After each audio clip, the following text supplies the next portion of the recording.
ಶ್ರೀ ಬಸವವಾದಿ ಶರಣ ಹೂಗಾರ ಮಾದಯ್ಯನವರ ಜಯಂತ್ಯೋತ್ಸವ ಯಲಬುರ್ಗಾ ಪಟ್ಟಣದ ಬುದ್ಧ ಬಸವ ಅಂಬೇಡ್ಕರ್ ಭವನದಲ್ಲಿ ಗುರುವಾರದಂದು ಅಖಿಲ ಕರ್ನಾಟಕ ಹೂಗಾರ ಮಹಾಸಭಾ ತಾಲೂಕು ಘಟಕದ ವತಿಯಿಂದ ಹಮ್ಮಿಕೊಂಡಿದ್ದ ಶ್ರೀ ಬಸವವಾದಿ ಶರಣ ಹೂಗಾರ ಮಾದಯ್ಯನವರ ಜಯಂತಿ ಹಾಗೂ ಪ್ರತಿಭಾ ಪುರಸ್ಕಾರ ಕಾರ್ಯಕ್ರಮ ಸ್ವಾಮೀಜಿಗಳ ಸಾನ್ನಿಧ್ಯದಲ್ಲಿ ನೆರವೇರಿತು. ಬಳಿಕ ಶ್ರೀ ಸಿದ್ದರಾಮೇಶ್ವರ ಶ್ರೀಗಳು ಮಾತನಾಡಿ, 12ನೇ ಶತಮಾನದಲ್ಲಿ ಬಸವಣ್ಣನವರ ಕಾಲದಲ್ಲಿ ಹೂಗಾರ ಮಾದಯ್ಯನವರು ಕಾಯಕನಿಷ್ಠೆಗೆ ಹೆಸರಾದವರು, ಸಮುದಾಯದವರು ಸಂಘಟಿತರಾಗಬೇಕು. ಇನ್ನು ಹನುಮಂತ ದೇವರನ್ನ ಪೂಜಿಸುವವರಾದ ಹೂಗಾರ ಸಮುದಾಯ ಹೆಚ್ಚಿನ ಸಂಖ್ಯೆಯಲ್ಲಿದ್ದಾರೆ. ಹೂಗಾರ ಸಮಾಜ ಹೂವು ತರಹದ ಮನಸ್ಸನ್ನ ಹೊಂದಿದವರು. ಸಮುದಾಯದ ಸಾವಿತ್ರಿ ಬಾಪುಲೆ, ಜ್ಯೋತಿ ಬಾಪುಲೆ ಶಿಕ್ಷಣ ಕ್ರಾಂತಿ ಮಾಡಿದವರು ಎಂದರು. ನಂತರ ಶ್ರೀಧರ ಮುರಡಿ ಹಿರೇಮಠದ ಬಸವಲಿಂಗೇಶ್ವರ ಶ್ರೀಗಳು ಆಶೀರ್ವಚನ ನೀಡಿ ಮಾತನಾಡಿದ ಅವರು, ಪರಂಪರೆಯಿಂದ ಬಂದ ವೃತ್ತಿಯ ಜೊತೆಗೆ ಮಕ್ಕಳ ಶಿಕ್ಷಣಕ್ಕೆ ಹೆಚ್ಚಿನ ಮಹತ್ವ ನೀಡಬೇಕು ಎಂದು ಹಿತವನ್ನ ನುಡಿದರು. ಬಸವವಾದಿ ಶರಣ ಹೂಗಾರ ಮಾದಯ್ಯನವರ ಜಯಂತಿ ಮತ್ತು ಪ್ರತಿಭಾ ಪುರಸ್ಕಾರ ಕಾರ್ಯಕ್ರಮವನ್ನು ಮಠದ ಶ್ರೀಗಳು ಮತ್ತು ಗಣ್ಯರು ಜ್ಯೋತಿ ಬೆಳಗಿಸುವ ಮೂಲಕ ಉದ್ಘಾಟಿಸಿದರು. ಜೆಡಿಎಸ್ ಜಿಲ್ಲಾ ವಕ್ತಾರ ಮಲ್ಲನಗೌಡ ಕೋನನಗೌಡ ಮಾತನಾಡಿ, ಹೂಗಾರ ಸಮಾಜದ ಅಭಿವೃದ್ಧಿ ನಿಗಮಕ್ಕೆ ಸರ್ಕಾರ ಅನುದಾನ ನೀಡಿ ಸಮಾಜದ ಶೈಕ್ಷಣಿಕ ಉದ್ಯೋಗದಲ್ಲಿ ಆರ್ಥಿಕವಾಗಿ ಬೆಳೆಯಲು ಸರ್ಕಾರ ವಿಶೇಷ ಒತ್ತು ನೀಡಬೇಕು ಎಂದರು. ಹೂಗಾರ ಮುಖಂಡ ಮಹಂತೇಶ ಹೂಗಾರ ಮಾತನಾಡಿದರು.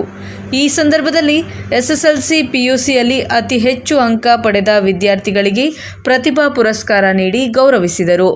ಭಾವಚಿತ್ರಕ್ಕೆ ಮಾಲಾರ್ಪಣೆ ಕಾರ್ಯಕ್ರಮಕ್ಕೂ ಮುನ್ನ ಭಾವಚಿತ್ರ ಮೆರವಣಿಗೆ ಕಾರ್ಯಕ್ರಮದಲ್ಲಿ ಶಾಸಕ ಬಸವರಾಜ ರಾಯರೆಡ್ಡಿ ಭಾಗವಹಿಸಿ ಹೂಗಾರ ಮಾದಯ್ಯ ಭಾವಚಿತ್ರಕ್ಕೆ ಮಾಲಾರ್ಪಣೆ ಮಾಡಿ ನಿರ್ಗಮಿಸಿದರು. ಈ ಕಾರ್ಯಕ್ರಮದಲ್ಲಿ ಮಾತೋಶ್ರೀ ನೀಲಮ್ಮ ಹೂಗಾರ ಶಿರುಗುಂಪಿ ಅಮ್ಮನವರು ಹಾಗೂ ಮುಖಂಡರಾದ ಈರಣ್ಣ ಹುಬ್ಬಳ್ಳಿ ಮತ್ತು ಸಮಾಜದ ಅಧ್ಯಕ್ಷ ಚಂದ್ರಶೇಖರ ಹೂಗಾರ ಅಧ್ಯಕ್ಷತೆಯನ್ನು ವಹಿಸಿದ್ದರು. ಹಾಗೂ ಪಟ್ಟಣ ಪಂಚಾಯಿತಿ ಮುಖ್ಯ ಅಧಿಕಾರಿ ನಾಗೇಶ, ಸದಸ್ಯೆ ಕವಿತಾ ಹೂಗಾರ, ವಿಶ್ವನಾಥ ಹೂಗಾರ, ಬಸವರಾಜ ಹೂಗಾರ, ಶಿವಪುತ್ರಪ್ಪ ಮತ್ತು ಶರಣಪ್ಪ ಹೂಗಾರ, ವಿರೂಪಾಕ್ಷ ಹೂಗಾರ, ಅಮರೇಶ ಹೂಗಾರ, ಶಶಿಧರ ಹೂಗಾರ, ಚನ್ನಪ್ಪ ಹೂಗಾರ ಮತ್ತು ಶಂಕರ್ ಕಲ್ಲೂರು, ಮಹದೇವ ಹೂಗಾರ, ಶಿವಕುಮಾರ ಹೂಗಾರ, ಸಮುದಾಯದ ಇನ್ನಿತರ ಮುಖಂಡರು, ಮಹಿಳೆಯರು, ಮಕ್ಕಳು ಭಾಗವಹಿಸಿದ್ದರು. ವರದಿ ಸಿಎ ಆದಿ, ಎನ್ಕೆಎಸ್ ಟಿವಿ, ಯಲಬುರ್ಗಾ. ಮಾಡಿದ್ರೆ ಕೊಪ್ಪಳ ಬಿಟ್ಟರೆ ಅದು ನಮ್ಮ ಹೈದರಾಬಾದ್ ಕರ್ನಾಟಕದಲ್ಲಿ ಎರಡನೆಯ ಕಲ್ಯಾಣ ಮಂಟಪ, ಇದು ಒಂದು ಶಿಲಾ ಮಂಟಪ ಅಂತಕ್ಕಂಥದ್ದನ್ನ, ಅದು ಚಳಗೇರಿಯ ವಿರೂಪಾಕ್ಷಲಿಂಗ ಶಿವಾಚಾರ್ಯರ ಶಿಲಾ ಮಂಟಪ ಅಂತಕ್ಕಂತಹದ್ದನ್ನ ನಾವು ಅಭಿಮಾನದಿಂದ ಹೇಳ್ಕೋಬೇಕಾಗ್ತದೆ. ಈ ಒಂದು ಪದವಿ ಭೂಷಿತರಾದಂಥ ಶ್ರೀ ಷಡಸ್ಥಲ ಬ್ರಹ್ಮ ವಿಮಲರೇಣುಕ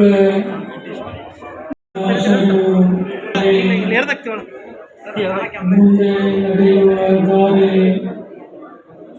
ನಿರ್ಣಿತ ಗುರುಗಳಷ್ಟೇ ದಯಮಾಡಿಸ್ತಾ ಇದ್ದರು.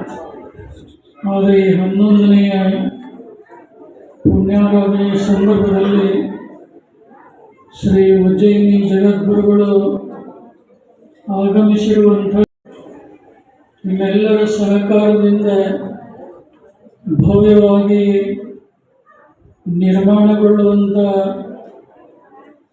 ರಥದ ಉದ್ಘಾಟನೆ ಸಂದರ್ಭದಲ್ಲಿ ಒಳ್ಳೆಯ ವಿದ್ಯಾ ಕೇಂದ್ರವನ್ನಾಗಲಿ ಅಂತ ಶ್ರೀಗಳ ಪಾದಗಳಲ್ಲಿ ಕೇಳಿಕೊಂಡು ಶ್ರೀಗಳ ಆಶೀರ್ವಾದದಿಂದ ನಮ್ಮ ತಾಲೂಕದಲ್ಲಿ ಒಂದು ಒಳ್ಳೆಯ ವಿದ್ಯಾಸಂಸ್ಥೆಯಾಗಿ ಬೆಳೀಲಿ ಅಂತ ಆಶಿಸಿ ದೇವರಲ್ಲಿ ಪ್ರಾರ್ಥನೆಯನ್ನು ಮಾಡಿಕೊಂಡು ಪ್ರಾಪ್ತ ಆಗುತ್ತಿರುವುದಕ್ಕೆ ತಮ್ಮ ಸಂತಸವನ್ನು ವ್ಯಕ್ತಪಡಿಸಿ ಹಲವಾರು ವಿಚಾರಗಳನ್ನು ನಿಮ್ಮೆಲ್ಲರ ಜೊತೆಗೆ ಹಂಚಿಕೊಂಡಿದ್ದಾರೆ.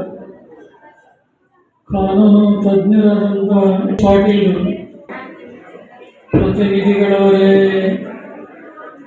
ಸಮಾರಂಭದಲ್ಲಿ ಪಾಲ್ಗೊಂಡಿರುವ ಸಮಸ್ತ ಧರ್ಮಾಭಿಮಾನಿಗಳೇ, ಮೌಲ್ಯದ ಒತ್ತಡದಿಂದ ಬಂದಿಲ್ವೋ ಅಥವಾ ಉದ್ದೇಶಪೂರ್ವಕವಾಗಿ ಬಂದಿಲ್ವೋ ಗೊತ್ತಿಲ್ಲ, ಆದರೆ ಅದಕ್ಕೆ ಅಪವಾದವಾಗಿ ಕುಷ್ಟಗಿ ಕ್ಷೇತ್ರದ ಮಾಜಿ ಶಾಸಕರಾದಂಥ ವಿರೂಪಾಕ್ಷಲಿಂಗ ಶಿವಾಚಾರ್ಯ ಸ್ವಾಮಿಗಳವರನ್ನ ನೋಡಲಾರದೆ ಇರುವಂಥವರು ಯಾರೂ ಕೂಡ ಇಲ್ಲ.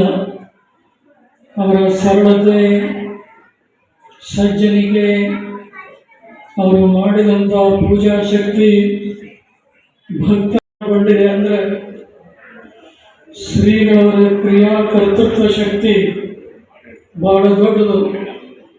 ಬಡವರೇ ಕರೀಲಿ, ಶ್ರೀಮಂತರೇ ಕರೀಲಿ, ಅವರ ಧರ್ಮ ಕಾರ್ಯಗಳನ್ನು ಮಾಡಿ ಅವರ ಬಹಳ ಬದುಕಿಗೆ ಉತ್ತೇಜನವನ್ನು ಕೊಟ್ಟಂಥವ್ರು ಇವತ್ತು ಗುರುರಕ್ಷಣೆಗಳು.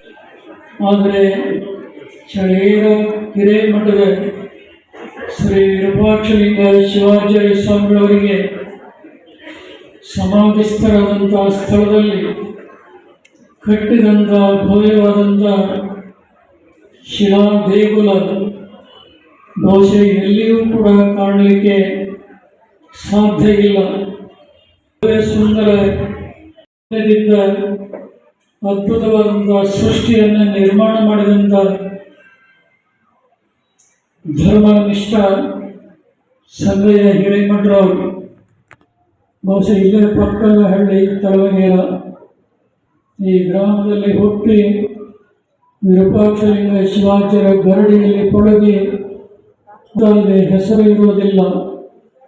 ಮನುಷ್ಯ ಅಗಲಿ ಹೋದಾಗ ಬಹುಶಃ ಉಸಿರು ಇರುವುದಿಲ್ಲ, ಹೆಸರು ಉಳಿಯುವಂಥ ರೀತಿಯಲ್ಲಿ ಯಾರಾದರೂ ಬದುಕಿ ಬಾಳಿದ್ರೆ ಅವರು ಚಳಗೇರ ಹಿರೇಮಠದ ಲಿಂಗೈಕ್ಯ ವಿರೂಪಾಕ್ಷಲಿಂಗ ಶಿವಾಚಾರ್ಯ ಸ್ವಾಮಿಗಳಂತ ಹೇಳಲಿಕ್ಕೆ ಈ ಸಂದರ್ಭದಲ್ಲಿ ಒಂದು ಮಾತು ನೆನಪಿಸಬೇಕಾಗ್ತಾ ಇದೆ.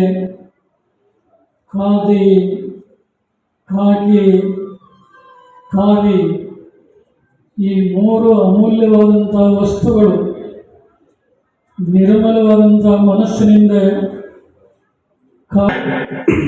ಕುಷ್ಟಗಿ ಮತ್ತಾದಿಮಠ ಹಿರೇಮಠದ ರವಿಸ್ವಾಮಿ ಅಂತಕ್ಕಂಥವ್ರು ಅವರು ಕೂಡ ರಾಜ್ಯ ಪ್ರಶಸ್ತಿಯನ್ನು ಪಡೆದುಕೊಂಡವರು, ಚರಣಶ್ರೀ ಪ್ರಶಸ್ತಿಯನ್ನು ಪಡೆದುಕೊಂಡಿರ್ತಕ್ಕಂಥ ರವಿಕುಮಾರ್ ಹಿರೇಮಠರವರು ಈ ನಾಡಿನೊಳಗ ಕೊಪ್ಪಳ ಜಿಲ್ಲೆ ಕುಷ್ಟಗಿ ತಾಲೂಕಿನೊಳಗ ಬಹಳಷ್ಟು ಯಾವುದೇ ಈ ದೇಶಕ್ಕೆ ಸ್ವಾತಂತ್ರ್ಯವನ್ನು ತಂದುಕೊಟ್ಟಂಥ ಪುಣ್ಯಾತ್ಮ. ಆದರೆ ಗಾಂಧೀಜಿಯವರ ಆದರ್ಶಗಳು ಎಲ್ಲ ರಾಜಕಾರಣಿಗಳಲ್ಲಿ ಬೆಳೆದು ಬಂದರೆ ಈ ದೇಶ ಸುಭಿಕ್ಷವಾಗುವುದರಲ್ಲಿ ಯಾವುದೇ ಸಂದೇಹ ಇಲ್ಲ. ಮಹಾತ್ಮ ಗಾಂಧೀಜಿಯವರು ಹೇಳಿದರು, ಶೀಲವಿಲ್ಲದ ಶಿಕ್ಷಣ, ತ್ಯಾಗವಿಲ್ಲದ ಪೂಜೆ, ನೀತಿವೀನ ವಾಣಿಜ್ಯ ಸ್ವಲ್ಪ ಇದೆ ಅನ್ನೋದನ್ನು ಹೇಳಲಿಕ್ಕೆ ಮರೆಯುವುದಿಲ್ಲ. ಖಾದಿ, ಇವತ್ತು ಖಾದಿ ಬಹಳ ಪವಿತ್ರವಾದಂಥ ವಸ್ತು. ಮಹಾತ್ಮ ಗಾಂಧೀಜಿ ಹೆಸರು ಹೇಳಿದಾಗ ರಾಜಕಾರಣಿಗಳಲ್ಲಿ ಸಂಚಲನ ಉಂಟಾಗ್ತಾ ಇದೆ. ಸತ್ಯ ಮತ್ತು ಇನ್ನು ಕೆಲವು ಜನರು ಧರ್ಮಗಳಲ್ಲಿ ಜನರ ಮಧ್ಯದಲ್ಲಿ ದ್ವಂದ್ವ ಭಾವನೆಗಳನ್ನು ಹುಟ್ಟು ಹಾಕಿ ಕಲುಷಿತವಾದಂಥ ವಾತಾವರಣ ಉಂಟು ಮಾಡುವಂಥವರು ಕೂಡ ಇದ್ದಾರೆ. ಆದರೆ ಅಂಥವರಿಗೆ ಯಾವತ್ತೂ ಕೂಡ ಅವಕಾಶವನ್ನು ಕೊಡದೆ ಆರೋಗ್ಯಪೂರ್ಣ ಸಮಾಜ ನಿರ್ಮಾಣಕ್ಕೆ ತಮ್ಮ ಮಾತನ್ನು ಉಳಿಸ್ಕೋಬೇಕಾದ್ರೆ ಸಣ್ಣ ಸಣ್ಣ ಇರ್ತಕ್ಕಂಥ ಸಮುದಾಯಗಳನ್ನು ಹಡಪದ ಸಮಾಜವಾಗಲಿ, ಸವಿತಾ ಸಮಾಜ ಆಗಲಿ, ವಿಶ್ವಕರ್ಮ ಸಮಾಜ ಆಗಲಿ, ಉದಾ ಸಮಾಜ ಆಗಲಿ, ಮಡಿವಾಳ ಸಮಾಜ ಅಂತ ಸಣ್ಣ ಸಣ್ಣ ಸಮುದಾಯಗಳಿಗೆ ನೀವು